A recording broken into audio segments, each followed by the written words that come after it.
श्री कृष्णा। राधे राधे दोस्तों, आज मैं आप लोगों को लड्डू गोपाल की एक ऐसी अद्भुत दिल को छू लेने वाली बिल्कुल सत्य लीला कथा सुनाऊंगी, जिसे सुनकर आप सभी का हृदय बाल गोपाल के प्रेम में भर आएगा। एक सच्चे भक्त के मन की सरलता, ठाकुर जी के लिए उसके मन का अटूट विश्वास की यह अद्भुत लीला कथा सुनकर आप सभी का प्रेम आपके लड्डू गोपाल के लिए कई गुना बढ़ जाएगा। दोस्तों, हम भक्त के जीवन में जब भी कोई संकट आती है, जब भी कोई मुसीबत आती है, हम सबसे पहले अपने ठाकुर जी को दोष देते हैं। हम यह सोचते हैं कि हम इतने वर्षों से ठाकुर जी की सेवा कर रहे हैं, उनकी पूजा पाठ कर रहे हैं, फिर हमारे जीवन में इतने कष्ट क्यों है? हमारे कान्हा, हमारे लड्डू गोपाल हमारी बात क्यों नहीं सुनते? क्यों हमारे जीवन में इतने दुख है? पर दोस्तों, जरा सोचिए, अगर आपकी भक्ति सच्ची है, अगर आपको आपके लड्डू गोपाल पर अटूट विश्वास है, तो क्या आपके मन में यह सवाल उठने चाहिए? बिल्कुल भी नहीं। क्या हमें बस अपने ठाकुर जी को अपने दुख के समय, अपने मुसीबत के समय ही याद करने चाहिए? क्या हम भक्त इतने स्वार्थी हो गए हैं? दोस्तों, ऐसे कितने भक्त हैं जो मंदिर में जाकर ठाकुर जी से पूछते हैं कि हे भगवान, आप कैसे हो? हमारे घर में विराजित लड्डू गोपाल से आपने कितने बार पूछा है कि मेरे कान्हा, आप ठीक तो हो ना? आपको किसी चीज की जरूरत तो नहीं है? कान्हा, आप हमारे घर खुश तो हो ना? क्या आपने कभी भी अपने लड्डू गोपाल से पूछा है? भक्त हमेशा अपनी बात अपने भगवान से कहते हैं, पर क्या कभी भगवान से उनकी बात सुननी चाहिए है? दोस्तों, भक्त का विश्वास कमजोर होता है, उनकी भक्ति अभी इतनी परिपक्व नहीं होती। तभी ऐसे भक्तों के मन में यह सवाल आते हैं कि ठाकुर जी हमारी सुनते ही नहीं है। दोस्तों, आज की यह लीला कथा सुनने के बाद आपको आपके बहुत सारे सवालों के जवाब मिल जाएंगे। कृपया करके बड़े ध्यान से, विश्वास के साथ आज की यह लीला कथा सुनिएगा। आशा करती हूँ आज की यह लीला कथा आपके हृदय को स्पर्श करेगी और आपके मन में चल रहे अनेकों सवाल के जवाब देगी। दोस्तों, यह घटना वर्षों पुरानी है। ठाकुर जी के एक भक्त थे, धन्ना जाट। धन्ना जाट का परिवार भक्त प्रवृत्ति का था। उनके घर संतों का आना जाना लगा रहता था। एक बार की बात है, उस समय धन्ना जाट छोटे थे। उनके घर कुछ संत आए हुए थे। धन्ना जाट ने देखा कि संत अपने साथ सालिग्राम प्रभु को लेकर आए हैं। सालिग्राम के रूप में ठाकुर जी की संत खूब अच्छे से सेवा कर रहे हैं, उनकी पूजा पाठ कर रहे थे। धन्ना जाट उस समय बहुत छोटे थे। वो देखा करते थे कि संत किस तरह से सालिग्राम प्रभु की पूजा कर रहे हैं, सालिग्राम को कैसे रख रहे हैं, पंचामृत से सालिग्राम को कैसे स्नान करवा रहे हैं। धन्ना जाट प्रत्येक दिन यह सारी चीजें देखा करते थे। उन्हें बहुत अच्छा लगता था। प्रत्येक दिन धन्ना जाट संतों के पास बैठते थे, सालिग्राम भगवान की पूजा पाठ देखते थे, उनकी सेवा देखते थे, संतों की बातें सुनते थे, संतों के साथ भजन कीर्तन किया करते थे। अब संत तो एक जगह पर रुक नहीं सकते, उनके लिए तो यह पूरा ब्रह्मांड ही उनका घर है। उनका तो कर्म ही होता है भ्रमण करना, ठाकुर जी के नाम का प्रचार प्रसार करना, कीर्तन करना, भजन करना। अब समय आ चला था संतों का प्रस्थान करने का। अब जब धन्ना को पता चला कि संत हमारे यहाँ से प्रस्थान करने वाले हैं, तो वो रोने लगे। संतों के पास जाकर जिद करने लगे कि आपको जाना है तो जाइए, पर आप अपने ठाकुर जी मुझे देकर जाइए। मुझे ठाकुर जी बहुत अच्छे लगते हैं, मुझे उनके साथ रहना है। अब संतों ने सोचा कि ये छोटा सा बच्चा है, बस यूं ही जिद कर रहा है, और अब वो धन्ना को कैसे समझाए कि ये हमारे ठाकुर जी है, हमारे प्राणनाथ है, हम इनके बिना नहीं रह सकते हैं। छोटे बच्चे धन्ना जाट की बात टालने के लिए संतों ने कह दिया कि अच्छा ठीक है, रो मत, हम कल सुबह यहाँ से प्रस्थान करने वाले हैं और कल सुबह तक तुम्हारी इच्छा पूरी हो जाएगी, तुम्हें तुम्हारे ठाकुर जी मिल जाएंगे। अब सारे संतों ने सोचा कि धन्ना तो छोटा सा बच्चा है, जिद लेकर बैठ गया है, इसे किसी तरह से बहला फुसला देते हैं ताकि ये रोना बंद कर दे और ये जिद छोड़ के हमें यहाँ से जाने दे। अब संतों ने रात्रि में ही एक बड़ा सा पत्थर लाकर, जो उनके सालिग्राम से थोड़ा सा बड़ा था, सिंहासन के ऊपर रख दिया और उसे उसी तरह से टीका लगा दिया, सिंहासन पर बहुत अच्छे से सजा दिया। अब जब सुबह धन्ना जाट उठे तो सबसे पहले उन्होंने पूछा कि संत कहाँ है, कहीं वो चले तो नहीं गए? सबने बताया कि नहीं नहीं, संत अभी यहीं रुके हैं, कहीं नहीं गए हैं। धन्ना दौड़ते दौड़ते संतों के पास पहुँचे और वहाँ जाकर देखते हैं कि सालिग्राम प्रभु सिंहासन पर विराजित है, पर असल में वो तो शालिग्राम प्रभु थे ही नहीं, वो तो बस एक पत्थर का टुकड़ा थे जिसे संतों ने शालिग्राम प्रभु बनाकर शालिग्राम प्रभु की तरह टीका लगाकर श्रृंगार करके सिंहासन पर बिठाए रखा था और असली शालिग्राम प्रभु को वही सिंहासन के नीचे रख दिया था। अब संत धन्ना से कहते हैं कि अच्छा धन्ना बताओ, तुम्हें कौन से वाले ठाकुर जी चाहिए, वो बड़े वाले जो सिंहासन पर बैठे हैं या फिर वो छोटे वाले जो सिंहासन से नीचे बैठे हैं। दोस्तों, बच्चों का मन तो सरल होता है। संतों को पता था कि धन्ना बड़े वाले ठाकुर जी की मांग करेंगे, जो असल में ठाकुर जी नहीं थे, वो तो बस एक पत्थर का टुकड़ा था। बच्चों के स्वभाव के अनुसार धन्ना ने भी वही किया। धन्ना ने बड़े ठाकुर जी की मांग की। धन्ना ने कहा कि मुझे तो वो बड़े वाले ठाकुर जी चाहिए, मुझे वो बड़े वाले ठाकुर जी दे दो। संतों ने धन्ना को वो दे दिया और कहे, ये लो ठाकुर जी, अब तुम इनकी सेवा अच्छे से करना, अच्छे से पूजा पाठ करना, बिल्कुल वैसे ही करना जैसे हम किया करते हैं। धन्ना अपने ठाकुर जी को पाकर बहुत खुश थे और वो बार बार संतों को धन्यवाद कर रहे थे। उसके बाद सारे संत वहाँ से चले गए। अब धन्ना प्रत्येक दिन उस पत्थर के ढेले को दूध से स्नान करवाते, जल से स्नान करवाते, फूलों से अच्छे से सजाते, तिलक करते, भजन कीर्तन करते थे, बिल्कुल उसी तरह से जैसे कि संत किया करते थे। ठाकुर जी के भजन में, उनकी सेवा में धन्ना के दिन बीत रहे थे। धन्ना का यह प्रत्येक दिन का दिनाचार्य बन गया था। ऐसे ही समय बीत रहा था। कुछ दिनों के बाद धन्ना को पता चला कि वही संत पड़ोस में आए हुए हैं। धन्ना दौड़ता दौड़ता, भागता भागता उन संतों के पास गया और कहता है कि आपको पता है, आपने मुझे ठाकुर जी दिए थे ना, मैं उनकी प्रत्येक दिन सेवा करता हूँ, ठीक उसी तरह से जैसा आपने कहा था। धन्ना आश्चर्य होकर संतों की ओर देखते हुए कहता है कि नहीं तो, मैं तो भोग नहीं लगाता। तो संत कहते हैं कि तुम भोग नहीं लगाते, तुम तो खाते हो ना, तुम्हें भूख लगती है ना, तो वो भी तो ठाकुर जी है ना, उन्हें भी भूख लगती है। अब से तुम उन्हें भोग भी लगाना, और हाँ सुन लो, भोग लगाकर उन्हें पर्दा जरूर करना। ठाकुर जी पर्दा करने के बाद ही भोग ग्रहण करते हैं। अब धन्ना का सरल सहज स्वभाव देखिए। वो कहता है कि हाँ, ये तो मैंने सोचा ही नहीं, हमारे ठाकुर जी को भी तो भूख लगती होगी ना। अरे हाँ, आज से मैं भी ठाकुर जी को भोग लगाऊंगा। दोस्तों, धन्ना इतने सरल स्वभाव के थे कि उसने उस पत्थर के टुकड़े को ही भगवान मान लिया था। पत्थर के टुकड़े को भगवान मानकर उनकी सेवा किया करता था, उनकी पूजा किया करता था, उनसे बहुत प्रेम करता था। सरल सहज स्वभाव का धन्ना अपनी माँ के पास जाकर कहता है, माँ, मुझे अपने ठाकुर जी को भोग लगाना है, अब मुझे भोजन दे दो, मुझे अपने भगवान को भोग लगाना है। अपनी माँ से भोजन लेकर धन्ना सीधे अपने ठाकुर जी के पास जाता है और अपने ठाकुर जी के आगे भोजन रखकर उस पत्थर से कहता है, ठाकुर जी, मुझे तो पता नहीं था कि आपको भोग भी लगाना है, मुझसे भूल हो गई ठाकुर जी, आज से मैं प्रत्येक दिन आपको भोग लगाऊंगा, ये लीजिए, अब आप भोजन ग्रहण कर लीजिए। तभी धन्ना को याद आता है कि संतों ने तो कहा था कि पर्दा करने के बाद ही ठाकुर जी भोजन ग्रहण करते हैं। धन्ना तुरंत ठाकुर जी के आगे पर्दा करता है और वही पर्दे के पीछे बैठ जाता है। सरल सहज स्वभाव का धन्ना बच्चा था। पर्दे के पीछे बैठकर धन्ना इंतजार करने लगता है कि अभी ठाकुर जी भोजन करेंगे और फिर मैं पर्दा हटाऊंगा। थोड़ी देर के बाद जब धन्ना पर्दा हटाता है तो देखता है कि भोजन तो ज्यों का त्यों रखा है। अभी तक तो ठाकुर जी ने भोजन ग्रहण किया ही नहीं। धन्ना फिर से जाकर पर्दा करता है और पर्दे के पीछे बैठ जाता है। थोड़ी देर के बाद वो वापस जाकर देखता है तो भोजन अभी भी वैसे का वैसा ही रखा हुआ है। ठाकुर जी ने तो अब तक भोजन ग्रहण नहीं किया है। अब धन्ना सोचने लगता है कि शायद मैं बार बार जाकर पर्दा हटा रहा हूँ ना, इसलिए ठाकुर जी भोजन नहीं ग्रहण कर रहे हैं। अब धन्ना पर्दे के पीछे जाकर घंटों बैठ जाता है, इंतजार करता है कि ठाकुर जी मेरा लगाया हुआ भोग ग्रहण करेंगे। घंटों बीत जाते हैं। फिर धन्ना जाकर पर्दा हटाता है और देखता है तो भोजन अभी भी रखा हुआ है। ठाकुर जी ने अब तक भोजन ग्रहण नहीं किया है।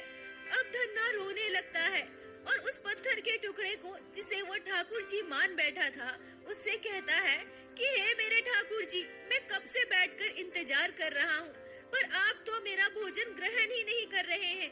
देख लो, अब जब तक आप भोजन ग्रहण नहीं करोगे, मैं भी कुछ नहीं खाऊंगा, मैं भी भूखा प्यासा बैठा रहूंगा। पूरा दिन बीत जाता है, रात बीत जाती है, पर ठाकुर जी अभी तक भोजन ग्रहण नहीं किए थे।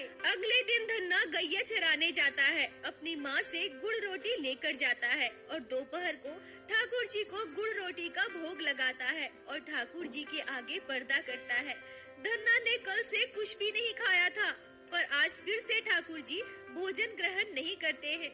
धन्ना छोटा बच्चा था, भूख से व्याकुल हो रहा था, पर उसने भी जिद पकड़ ली थी कि जब तक ठाकुर जी भोजन ग्रहण नहीं करेंगे तब तक मैं भी भोजन नहीं करूंगा। सुबह से शाम हो जाती है, भूखे प्यासे धन्ना तड़पने लगता है, पर वो अपनी जिद पर अड़ा रहता है कि जब तक मेरे ठाकुर जी भोजन ग्रहण नहीं करेंगे तब तक मैं भी कुछ नहीं खाऊंगा। अगले दिन सुबह माँ से रोटी गुड़ लेकर फिर से धन्ना गैया चराने जाता है, अपने ठाकुर जी के आगे भोजन की थाली रखता है और पर्दा करके इंतजार करने लगता है कि आज मेरे ठाकुर जी भोजन ग्रहण करेंगे।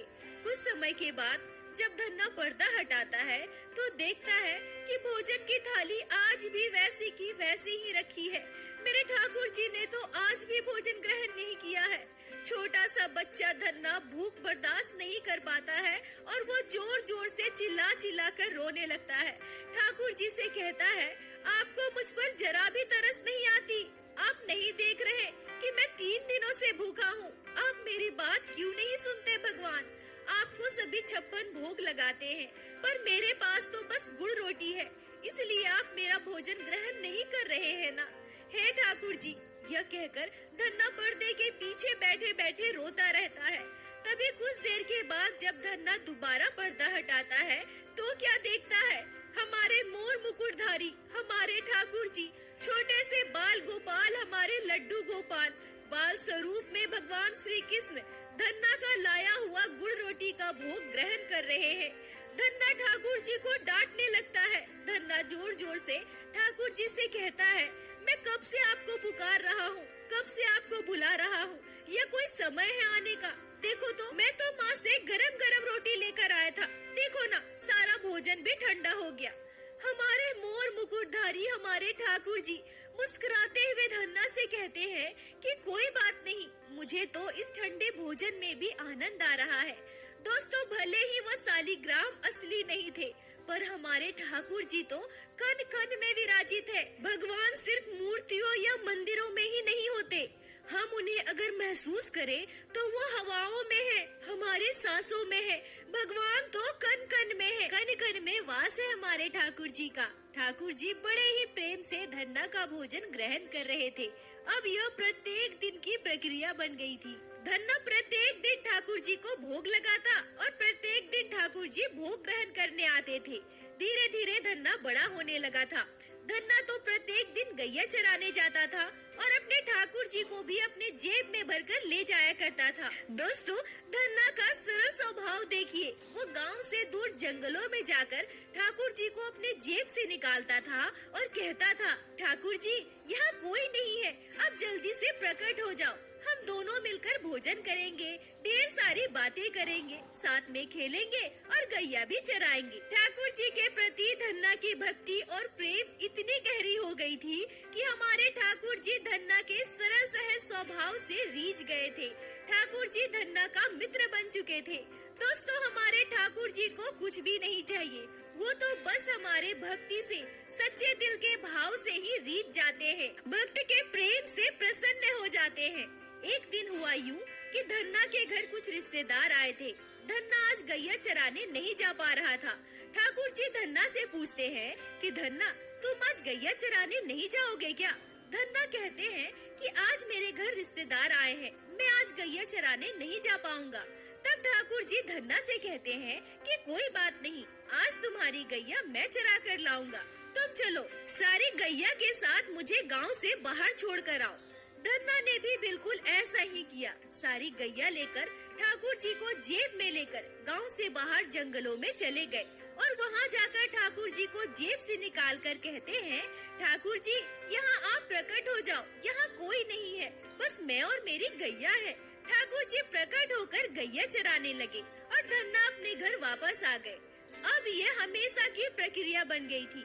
जब भी धन्ना व्यस्त होते या उनके घर कोई मेहमान आए या उन्हें कोई भी काम होता था, धन्ना अपने सारे गायों को लेकर ठाकुर जी को जेब में भरकर जंगल में छोड़ दिया करता था और ठाकुर जी धन्ना का गाय चराया करते थे। ऐसा अद्भुत प्रेम था धन्ना और ठाकुर जी का। ऐसे ही वर्षों बीत गए, पर धन्ना का सरल सहज स्वभाव, ठाकुर जी के प्रति उनकी निस्वार्थ भक्ति और उनके मन का विश्वास अब भी वैसा ही था। उसमें कण भर भी परिवर्तन नहीं आया था।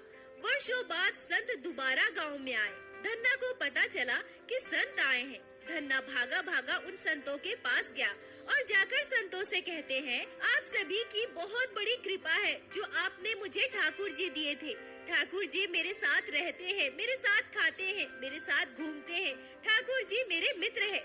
दोस्तों, संत उपहास की भावना से धन्ना से कहते हैं कि कहाँ है तुम्हारे सालिग्राम, कहाँ है तुम्हारे ठाकुर जी, चलो हमें भी दर्शन कराओ। संतों को लगा कि धन्ना बड़ा तो हो गया है, पर इसका दिमाग अभी भी बच्चों के जैसा है। तभी यह बच्चों जैसी बातें कर रहा है। चलो जाकर देखते हैं ये कैसे सेवा करता है उस पत्थर के टुकड़े की। तब धन्ना तुरंत उन संतों से कहते हैं कि नहीं नहीं, अभी ठाकुर जी नहीं है, वो यहाँ नहीं है, वो तो गैया चराने गए हैं। संत धन्ना से कहते हैं कि क्या ठाकुर जी गैया चराने गए हैं? संतों को लग रहा था कि धन्ना अभी भी बच्चा ही है। शरीर तो बड़ा हो गया है, पर इसका आचरण अब भी बच्चों वाला है। संत कहते हैं कि अच्छा ठाकुर जी गैया चराने गए हैं। धन्ना फिर से कहता है कि हाँ, मेरे ठाकुर जी गैया चराने गए हैं। आपको विश्वास नहीं हो रहा है क्या? तो चलो चलो मिलवाते हैं अपने ठाकुर जी से। दोस्तों, संतों को अभी भी यह लग रहा था कि धन्ना का स्वभाव बच्चों जैसा है, वो कुछ भी बोल रहा है। पर धन्ना बार बार जिद करने लगा। आपको विश्वास नहीं हो रहा तो चलो मेरे साथ, मैं अपने ठाकुर जी से आपको मिलवाता हूँ। अब बार बार धन्ना के जिद करने पर संतों ने सोचा कि ये तो ऐसे मानने वाला है नहीं, बार बार जिद कर रहा है, तो चलो चलकर देख लेते हैं। अब सारे संत धन्ना के साथ गांव के बाहर जंगल के पास जाकर देखते हैं कि गाय की एक झुंड आ रही है और धन्ना उसे देखकर मुस्कुरा रहा है, खुश हो रहा है। तभी धन्ना अचानक से जोर जोर से चिल्लाने लगता है, ये आ गए मेरे ठाकुर जी, देखो देखो मेरे ठाकुर जी आ रहे हैं, देखो देखो मेरे ठाकुर जी आ गए, वो देखो सामने मेरे कृष्ण कन्हैया।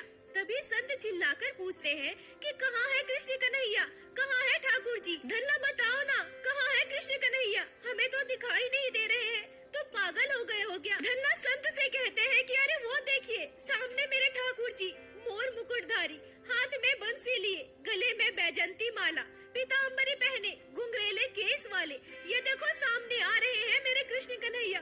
देखो देखो मेरे ठाकुर जी कितने सुंदर लग रहे हैं। अरे वो क्या है ना, गैया चरा रहे थे ना, तो धूप में थक गए हैं, इसलिए पसीने से लथपथ हो गए हैं।